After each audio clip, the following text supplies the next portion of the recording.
Good morning Himachal. आप देख रहे हैं दिव्य हिमाचल टीवी। मैं हूं आपके साथ नानकी कौर। सुबह सवेरे की ताजा तरीन खबरों पर नजर डालेंगे इस न्यूज बुलेटिन में।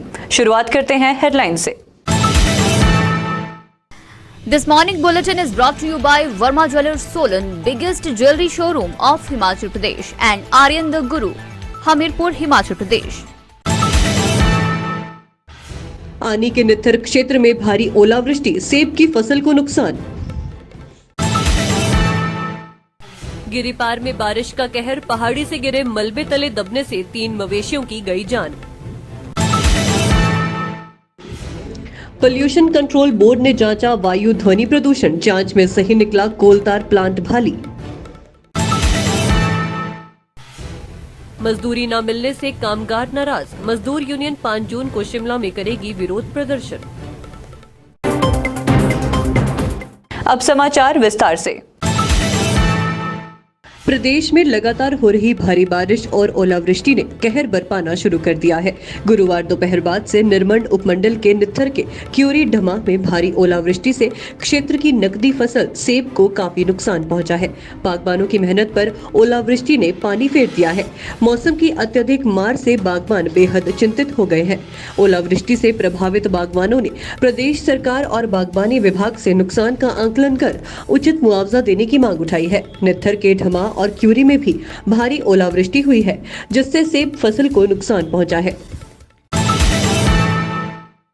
जिला सिरमौर के गिरिपार क्षेत्र में लगातार हो रही जानलेवा बरसात के बीच यहां जनजीवन अस्त व्यस्त है।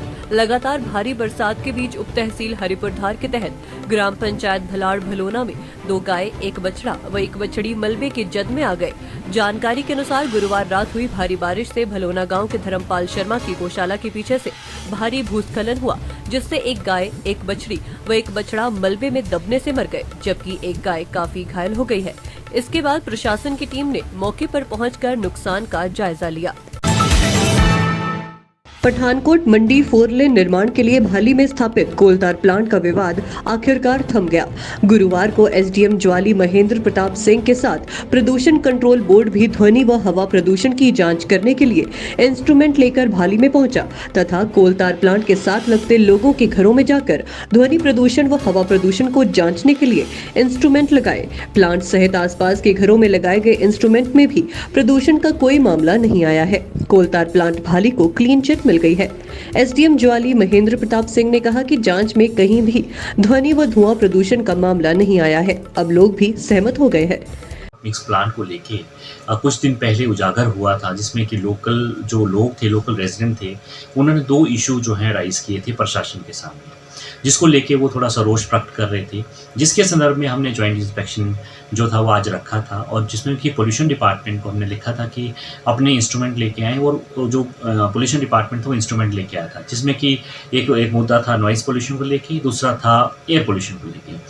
तो जो नॉइज़ का था वो स्कूल वालों ने एक एप्लीकेशन दी थी कि हमारे बच्चे हैं करीब 300 के करीब बच्चे हैं। मैं खुद वहाँ पे स्कूल में गया और मैंने वो प्लांट चला के देखा, तो इस तरह का कोई भी इशू नहीं था। इनफैक्ट हमने जो पोल्यूशन वाले थे उन्होंने एक डेसीमीटर था वो भी लगाया, जिसमें जो पोल्यूशन जो नॉइज़ लेवल था बेसिकली बहुत ही मिनिमल था। और रही बात एयर पोल्यूशन की, वो हमने जो स्थानीय लोग थे उनको भी इसमें इन्वॉल्व किया था। हमने प्लांट चला के देखा, बिटुमिन जो है वो बना के देखा, पूरा मिक्स कराया, पूरा हीटिंग कराई, उसकी कल रात से ही हमने ऑन करा दिया था। तो इस तरह का कोई भी बिल्कुल जो मिनिमल नॉर्म्स हैं उसके तहत जो है पोल्यूशन इस तरह से नहीं हो रहा है और बिल्कुल पोल्यूशन जो है मिनिमल लेवल का है, जिसमें कि जो लोग स्थानीय लोग थे हमने उनको बिल्कुल सेटिस्फाई किया और उनके सामने जो है सारी चीज़ें की।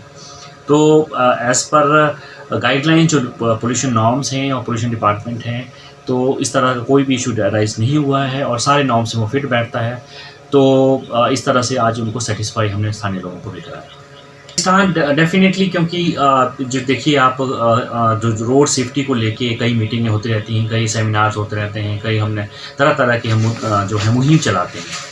तो इनको जो पॉट होल्स है बेसिकली नेशनल हाईवे में, पहले उसके लिए जो है ये तो लुक प्लांट चलेगा डेफिनेटली। अगर क्योंकि इसमें एक्सीडेंट्स अवॉइड भी होते हैं, स्थानीय लोग भी जो हैं वो जो नेशनल हाईवे के इर्द गिर्द रहते हैं उनको भी दिक्कत नहीं होती है। तो इसको मद्देनज़र रखते हुए इस प्लांट को हम चलाएंगे। डेफिनेटली पहले पॉट होल्स को करेंगे और नेशनल हाईवे का काम है वो रुकेगा नहीं। मनरेगा व भवन निर्माण मजदूरों को मिलने वाली सहायता राशि पर रोक लगने के बाद अब मजदूर यूनियन 5 जून को शिमला सचिवालय के बाहर मनरेगा व निर्माण मजदूर विरोध प्रदर्शन करेंगे।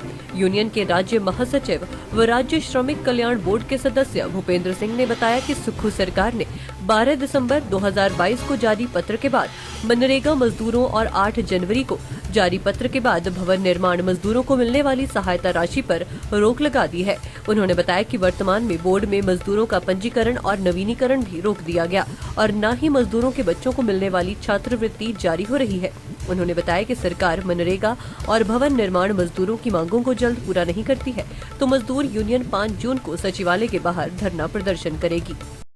साथियों, जैसा आप सबको मालूम है कि राज्य श्रमिक कल्याण बोर्ड से जो पंजीकृत 4.5 लाख निर्माण और मनरेगा मजदूर हैं, उनकी जो सहायता राशि है वो रोक दी गई है और साथ में ही जो उनका पंजीकरण का काम है, जो नवीनीकरण का जो काम है और नए जो सहायता राशि के जो फार्म बोर्ड के कार्यालयों के अंदर जमा होते हैं, उन सब पे जो रोक है वो पिछले 12 दिसंबर 22 से लगी हुई है।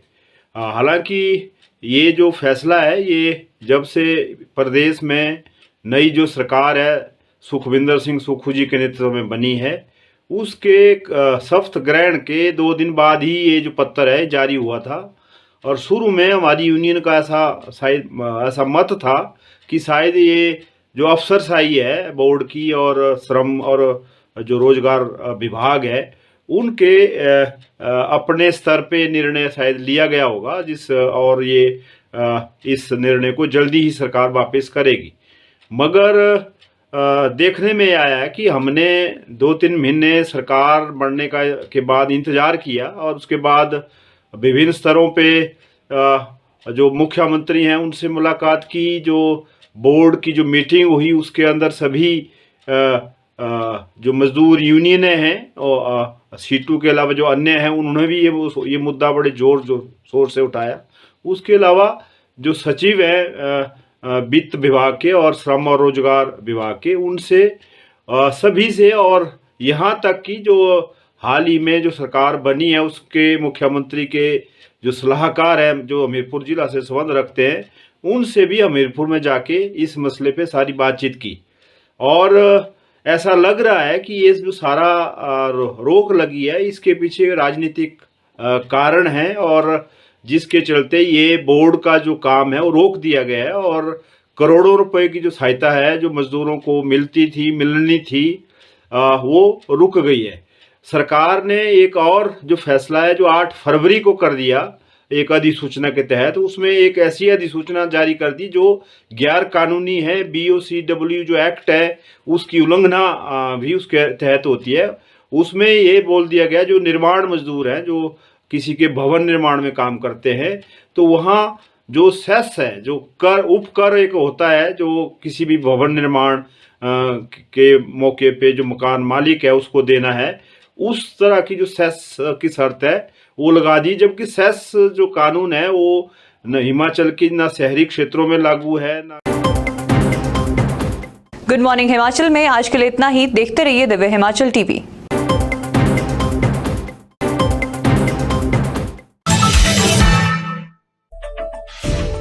कहते हैं हिमाचल की वादियों में काफी राज छुपे हैं। ये हिमालय पर्वत हमें हजारों साल से विश्वास देते रहे हैं सुरक्षा का। वैसे ही आपके अपने वर्मा ज्वेलर्स 50 सालों से भी ज्यादा वर्षों से आपके विश्वास पात्र रहे हैं और लाते रहे हैं भरोसे की मुस्कुराहट। 5 लाख से भी ज्यादा हिमाचली चेहरों पे उनके बनाए आभूषणों की शुद्धता के लिए, सही कीमत के लिए, सोने के आभूषणों की वापसी पर कोई भी कटौती ना करने के लिए, हीरो के जवाहरातों पर 5% अधिक दिनागी की गारंटी के लिए, और तो और 5 सेंट तक के हीरे अगर गिर भी जाएं तो उन्हें बिल्कुल मुफ्त बदलने के लिए, और जीवन भर मुफ्त मरम्मत की गारंटी के लिए। सारे हिमाचल में और कहीं इतनी सुविधाएं एक छत के नीचे कहाँ मिली है? इनका 5000 स्क्वायर फुट से भी बड़ा शानदार शोरूम स्वयं ही आपको आमंत्रित करता है एक लंबे रिश्ते की शुरुआत करने और उस रिश्ते को जीवन भर कायम रखने के लिए। हमारे हिमाचल की सुंदरता जो देश के लाखों लोगों को खींच लाती है अपनी ओर, फिर आप कहीं और क्यों जाए जब आपके पास है आपके अपने वर्मा ज्वेलर्स।